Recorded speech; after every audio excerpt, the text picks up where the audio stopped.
चलिए अब गुरमीत के पास चलते हैं और कंप्लीट सर्कल के मैनेजिंग पार्टनर और सीईओ गुरमीत चड्ढा, उनसे जानते हैं कि अब मार्केट में इस करेक्शन में वो क्या अप्रोच रख रहे हैं। Gurmeet, good afternoon. ठीक ठाक करेक्शन मार्केट में।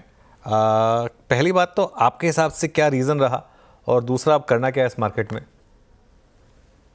अनुज, एक जो छोटा सा कंसर्न आ रहा है कि कोई रिकवरी सस्टेन नहीं हो रही है, क्योंकि थोड़ा जब जो भी बाउंस बैक अटेम्प्ट होता है, जैसे आज भी जो अटेम्प्ट हुआ था last half an hour 1 hour में, अ, वापस से लगता है सेलिंग आई है थोड़ा। और दूसरा एक मुझे लग रहा है जो कंसर्न लग रहा है थोड़ा सा, अर्निंग्स ऐसा एक्साइटिंग नहीं आ रही किसी भी पॉकेट से, वो शायद प्रेशर बढ़ा रहा है। तो अच्छी अर्निंग्स का आना जरूरी है। जो भी कुछ हैवी वेट्स है, थोड़ा कुछ बैंक्स को शायद हेवी लिफ्टिंग करनी पड़ेगी।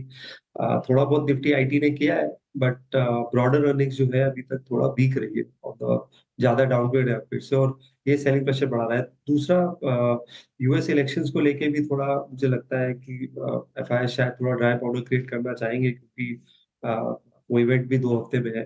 तो अगले कुछ दिन मेरे हिसाब से इम्पोर्टेंट है इन टर्म्स ऑफ मार्केट, एक एक बेस बनाने के लिए। जब एक बार बेस बनेगा तो शायद थोड़ी सैनिटी आएगी, सेलिंग थोड़ा रुकना चाहिए। तो हम क्योंकि बॉटम टाइम करना बहुत मुश्किल है, और मैं बार-बार बोल चुका हूँ कि मुझे लगता है कि ये बुल मार्केट करेक्शन है, और हमने वर्चुअली एक भी 10% करेक्शन नहीं देखा है लगभग 2 साल से। तो शायद पहला करेक्शन है जो थोड़ा-सा, हर करेक्शन अभी के अनुसार तो बहुत सारे करेक्शन देखे हैं पिछले 15-20 साल में मार्केट में। हर करेक्शन नए कारण से आता है, अर्नअप करता है। 12-13 बिलियन डॉलर आप 2 हफ्ते में सेलिंग हो जाएगी, ये तो किसी भी मार्केट में प्रेशर आएगा। तो हम थोड़ा-सा सिलेक्टिवली डिप कर रहे हैं, ग्रेजुअली स्टैगर्ड डिप में कैश फ्लो फ्लोज़ अच्छे आ रहे हैं।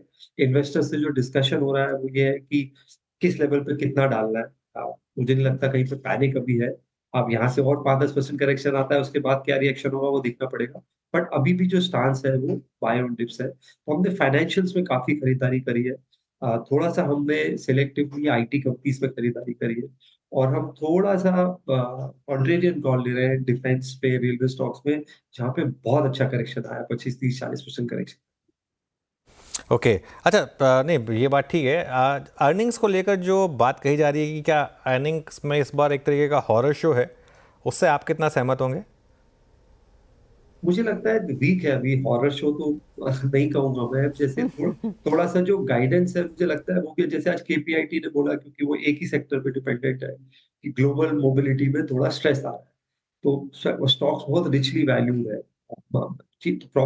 प्रॉब्लम ये है, जो अच्छी कंपनीज हैं वो काफी रिचली वैल्यूड है, तो थोड़ा भी मॉडरेशन होगा आउटलुक में, वो परेशान करेगा। हमने देखा 5 कंपनीज के रिजल्ट आए, उन्होंने बोला कि गाइडेंस रिवाइज किया एक दो कंपनीज ने। थोड़ा सा हमने बिल्डिंग मटेरियल में भी वो सॉफ्टनेस देखने को मिली। तो हर जगह जो है थोड़ा सा सॉफ्टनेस आ रहा है, और कहीं ना कहीं मुझे लगता है थोड़ा सा ग्रोथ मोमेंटम भी मॉडरेट हुआ है। बहुत ज़्यादा मॉडरेट नहीं हुआ है, थोड़ा-सा आरबीआई ने भी 6.8 किया है, 7% से ग्रोथ गाइडेंस को। तो मुझे लगता है कि थोड़ा-सा कंज्यूमर सेंटिमेंट, ये फेस्टिव सीज़न बहुत इम्पोर्टेंट है, जो सेकंड हाल्फ है और जो मैरिज सीज़न है देखने के लिए। बट मैं हॉरर शो नहीं कहूँगा, मैं कहूँगा कि सबड्यूड है अभी तक। पूरा अर्निंग आ जाने दीजिए, बैंक्स का पूरा आ जाने दीजिए, तब शायद एक बेहतर राय बनेगी। अभी टेलीकॉम का आना है। आज कुछ अच्छे पॉकेट्स हैं जहाँ पे मुझे लगता है अर्निंग्स अभी भी अच्छी रहेगी। मैं इनफैक्ट हाउसिंग फाइनेंस कंपनियों पर आपकी राय लेना चाहूंगी गुरमीत।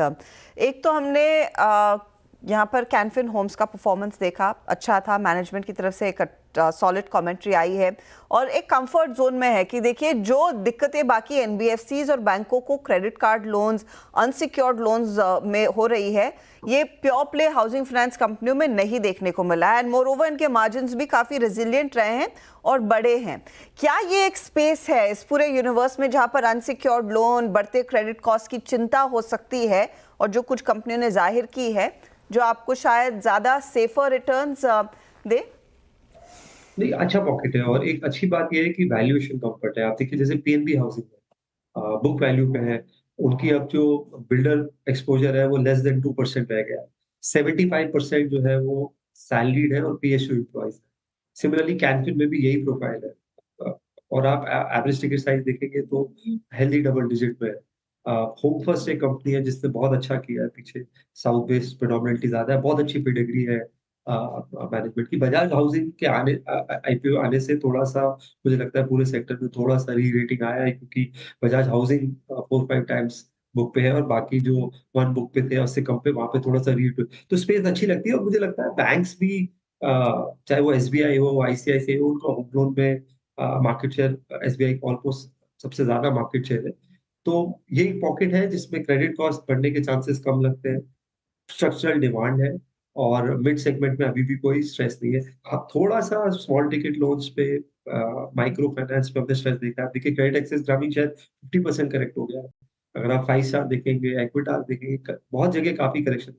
तो जहाँ आरबीआई कंसर्न्ड है, उस स्पेस को अवॉइड करें। हमने देखा है कि रेगुलेटर प्रोएक्टिव है प्रॉब्लम्स को एड्रेस करने में। गोल्ड बेस्ड एनबीएफसीज़ में हुआ था, हमने स्ट्रेस देखा। आईपीओ फंडिंग में हुआ था, हमने स्ट्रेस देखा। अभी थोड़ा-सा माइक्रो फाइनेंस पे स्ट्रेस है। एक हमारा यहाँ पे एक हमें स्टॉक पसंद आता है, वो यूग्लो है। वो एमएसएमई लेंडिंग करता है बट ज़्यादातर सेक्योर्ड करता है और को-लेंडिंग करता है। कल नतीजे बहुत शानदार है। 10,000 करोड़ का ईएम हो गया है जिसमें से 45% ऑफ बुक है। मतलब वो को-लेंडिंग करते हैं एसबीआई और बड़े बैंक के साथ और क्रेडिट कॉस्ट बहुत रेयरली 2% के ऊपर गया है कभी। तो बिलो बुक है, नेट वर्थ 3,500 करोड़ है, मार्केट कैप अभी 21,200 करोड़ है, फंड रेज़ किया है। तो कुछ जगह आपको थोड़ा-सा साइकिल से पहले हो सकता है शॉर्ट टर्म पेन मिले बट रिस्क रिवॉर्ड अच्छा मिल सकता है मीडियम टर्म।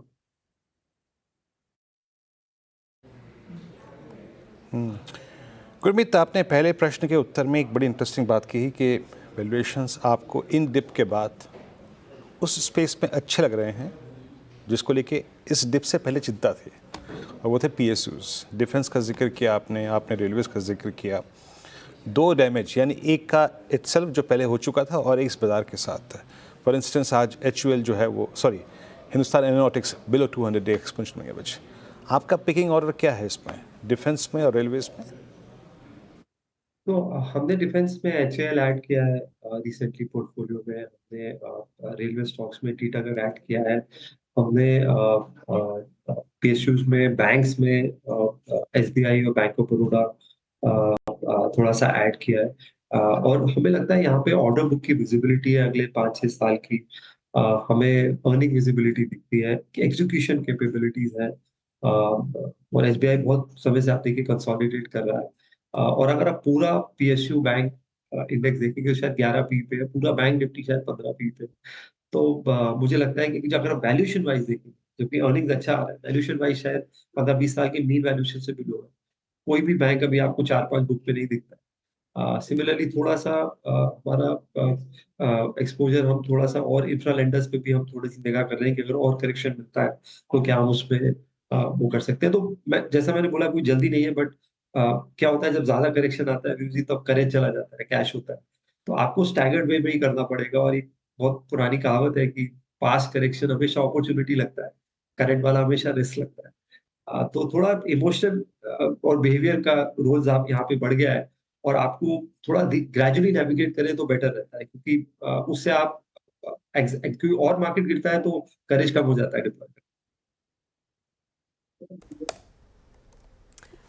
इस बीच टीवीएस मोटर के नंबर्स आ रहे हैं, वो आपकी स्क्रीन पर फटाफट से लेकर आएंगे।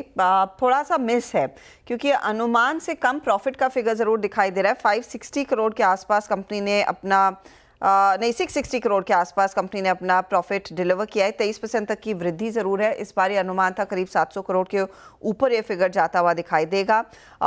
एबिटा के लेवल पर 1080 करोड़ तक का एबिटा कंपनी ने पोस्ट किया है। एक्सपेक्टेशन थी 1133 करोड़ की। मार्जिन्स आए हैं 11.7% पर, जहां पर अनुमान 12% का था। मार्जिन फ्रंट पर थोड़ा सा ठीक है, आप कह सकते हैं 30 बेसिस पॉइंट का एक मिस है, लेकिन बड़ा miss of course EBITDA front पर आता हुआ। प्रॉफिटेबिलिटी में भी एक डिसेंट मिस है और रेवेन्यू के फ्रंट पर भी 9,228 करोड़ का फिगर, जहां पर अनुमान 9,465 करोड़ के आसपास का था। तो ये इनफैक्ट आपके लिए वो आंकड़े स्टैंड अलोन नंबर्स आपके सामने। अनुज, एक शार्प हिट आता हुआ, तो coming back to the same point, थोड़ा सा भी अगर मार्केट को पसंद नहीं आया तो फिर स्टॉक की धुलाई शुरू। हाँ, लेकिन पता है हर्षदा, इसके केस में मैं बताऊँ, इसके केस में आपने बहुत ज़्यादा एक्सपेक्टेशन रखी हुई थी। मतलब टीवीएस फ्रैंकली 11% के उसके मार्जिन थे पिछले साल इसी क्वार्टर में। अब आप अगर एक्सपेक्ट कर रहे थे कि वो 12% पर आ जाएगा तो प्रॉब्लम उनकी नहीं है। मैं हमेशा एक चीज़ बोलता हूँ कि कई बार लिखते हैं ना कि earnings miss estimates, earnings haven't miss estimates, estimates have missed earnings. मतलब आपने शायद बहुत ज़्यादा एक्सपेक्टेशन रख ली थी, लेकिन दिक्कत क्या है कि टीवीएस को वैल्यूएशन इतनी ज़बरदस्त मिलती है कि उसको कोई गुंजाइश नहीं है हल्का सा भी डिसअपॉइंटमेंट पेश करने की। इसकी वजह से खैर कमेंट्री देखेंगे इनकी, कमेंट्री में क्या आता है वैसे लेकिन क्योंकि जैसे हम कह रहे थे बजाज ऑटो का एग्जांपल था ही मार्केट के पास कि फेस्टिव जो है वो इतना अच्छा रहा नहीं, उस वजह से शायद थोड़ा सा और नॉक लगाए। प्लस ये स्टॉक मेरे ख्याल से 3 गुना हुआ है पिछले 2 साल में शायद। अगर आप इसका चार्ट देखेंगे टीवीएस मोटर का तो ये देखिए, ये 2 साल का चार्ट है, 118%। तो स्पेस नहीं है इन स्टॉक्स में कोई भी डिसअपॉइंटमेंट करने की यहाँ पर। यही नंबर्स अगर 2 साल पहले आए तो स्टॉक इस तरीके से इतना वायलेंटली नहीं रिएक्ट कर रहा होता। एक और चीज़ बोलूँ मैं, इसमें एक बार मैनेजमेंट की कमेंट्री सुन लेते हैं और अगर देख लेते हैं कि क्या ये, अगर इन्होंने भी वही बात बोली जो बजाज ने बोली है, तो मुझे लग रहा है कि यहाँ पर भी दिक्कत आ सकती है। अदरवाइज नंबर्स इतने खराब नहीं है जितना मतलब कि आप सोच रहे थे। मतलब 6% मिनटों में टूट 6% मिनटों में टूट जाना बड़े स्टॉक का इतना नहीं, 40 करोड़ का मिस है, मतलब करीब 5-6% का मिस है। ऑपरेटिंग मार्जिन में 30 बेसिस पॉइंट का मिस है। कोई हाउलर नहीं है ये, मतलब 6% ना हाउलर पे गिरते हैं स्टॉक। ये आज की डेट में इसको आप एकदम हाउलर नहीं कह सकते, लेकिन स्टॉक गिर गया 6%। मार्केट का मूड ऐसा है, इसकी वजह से भी थोड़ा सा दिक्कत आ रही है। गुरमीत, कुछ कंसर्न्स उठेंगे क्या इतने? या तो एक बड़ी अपॉर्चुनिटी है, अगर आपको एक ही दिन में 6% नीचे टीवीएस मोटर मिल रहा है तो फिर एक मौका ही हुआ उन लोगों के लिए जो ले नहीं पाए थे स्टॉक। देखिए, मैं एक बार, जैसा अनुज ने बोला, एक बार देखना चाहूंगा कि मिक्स क्या है, कितना आईक्यूब के नंबर्स है, एएसपी में गिरावट है कि कमोडिटी इन्फ्लेशन की वजह से तो नहीं मार्जिन कम आया है, जो कि ट्रांजिएंट हो सकता है। तो वो एक बार थोड़ा मिक्स देखना पड़ेगा। हमने बजाज ऑटो में भी यही रिएक्शन देखा था, तो थोड़े नंबर सॉफ्ट आए थे। और अनुज ने अच्छी बात बोली, सब स्टॉक्स 2-3 गुना भागे हैं पिछले 1 साल में। तो जब आप टू व्हीलर स्टॉक्स को हाई वैल्यूएशन देंगे, 30-35 टाइम्स देंगे, तो कोई भी डिसअपॉइंटमेंट होगी तो बाजार ऐसे ही रिएक्ट करेगा। और हमने देखा है, हम कभी भी आउट परफॉर्मेंस क्वेश्चन नहीं करते। मैं भी पीछे एक डिस्कशन हो रहा था, उन्होंने बोला कि शिपिंग कंपनीज 50% गिर गई है। जब वो 6 टाइम्स ऊपर गई थी 1 साल में और 2030 की ऑर्डर बुक पे डिस्काउंट करी थी, तब कोई क्वेश्चन नहीं कर रहा था। तो थोड़ा सा मुझे लगता है कि करेक्शन अच्छे हैं। आई थिंक दे हैव, हमें ये रियलाइज करना पड़ेगा कि अब हर साल, अब हर महीने बाजार ऊपर नहीं जाएगा। और यहाँ पे थोड़ा सा कि जैसा मैंने बोला, क्लीन अप होगी। बाउंस, जब मार्केट बाउंस करेगा तो आपको बहुत क्लियर रहना है कि जहाँ अर्निंग सपोर्ट है मुझे वहीं ऐड करूँ। तो एक बार कमेंट्री देख के शायद बेटर कमेंट कर पाऊँ। हमारे पास टीवीएस होल्डिंग और सुंदरम क्लेटन है पोर्टफोलियो में, टीवीएस मोटर्स नहीं है। नंबर्स में बारीकियां देख लेते हैं कि किस सेगमेंट से ग्रोथ आ रही है, और खासतौर से ईवी को लेकर सबसे ज्यादा यहां पर री रेटिंग हुई थी, उस सेगमेंट का परफॉर्मेंस कैसा है। एक स्टॉक जो शायद कोशिश करेगा अपनी चाल को फिर से री रेट करने की, वो है पेटीएम। एक बहुत बड़ा रिलीफ आया है गुरमीत, और स्टॉक ने रिएक्शन दिया है 8% का। एनपीसीआई ने फाइनली कह दिया है कि आप यूपीआई कंज्यूमर्स को, यूजर्स को फिर से ऑनबोर्ड करना शुरू करें। अब वहां पर एक डिसेंट हिट लगा था, लेकिन कितनी जल्दी कंपनी एक क्लॉबैक कर पाएगी, और ये सिर्फ एक दिन का रिएक्शन है या फिर वाकई यहाँ पर अब धीरे धीरे करके कुछ रेजिलियंस आएगा? क्योंकि कल की कॉन कॉल में भी कंपनी ने कुछ अपने अग्रेसिव टारगेट्स रखे हैं आगे बिजनेस को बढ़ाने के। डेफिनेटली पॉजिटिव न्यूज है कि आप यूपीआई पे नए कस्टमर जोड़ सकते हैं, क्योंकि ये सारी कंपनीज एक ग्रोथ रेट पे फंक्शन करती है। वैल्यूएशंस न्यू एज कंपनीज में डिफरेंट उस पे होता है। एक जो कंसर्न रहा है पेटीएम पे, वो बहुत मैसिव एट्रिशन रहा जब आरबीआई का एक्शन हुआ। उनके पेमेंट बैंक्स पे उनके कुछ बहुत सीनियर, इंक्लूडिंग भावेश, उन्होंने एग्जिट किया है। तो मिड लेवल पे और मैनेजमेंट लेवल पे काफी एट्रिशन है। दूसरा, आरबीआई लेंडिंग को जो एक मेन हेवी लिफ्टिंग करता रहा है, स्पेशली जो शॉर्ट टर्म लेंडिंग है, वहां पे आरबीआई थोड़ा सा अभी भी सख्त है, रवैया थोड़ा सख्त है। तो मेरा प्रेफरेंस, हालांकि कंपेरेबल नहीं है, मेरा प्रेफरेंस पीबी फिनटेक पे ज्यादा है। एक बार आपका स्टैक बन जाता है तो आप उसके कई यूज केसेस बनाते हैं। एसेट लाइट मॉडल है, 90% इंक्वायरीज ऑनलाइन इंश्योरेंस की वहां हो रही है। पैसा बाजार में भी अब वो लीक नहीं कर रहे हैं, लेंडिंग वाला प्लेटफॉर्म भी ग्रेजुअली बिल्ड हो रहा है, और थोड़ा सा और प्लेटफॉर्म्स बनाने की कोशिश कर रहे हैं। और अपफ्रंट फी मॉडल है, बहुत एसेट लाइट मॉडल है। तो मेरा वहां पे झुकाव ज्यादा है, और जोमेटो पे ज्यादा है versus Paytm in the new age space. Okay Gurmeet ji, बहुत बहुत शुक्रिया, आप इस कार्यक्रम में शामिल हुए सभी सेक्टर्स पे, और आपकी जो रीसेंट बायज हैं उन पे खुल के बात करने के लिए, अपने विचार प्रकट करने के लिए बहुत बहुत शुक्रिया। और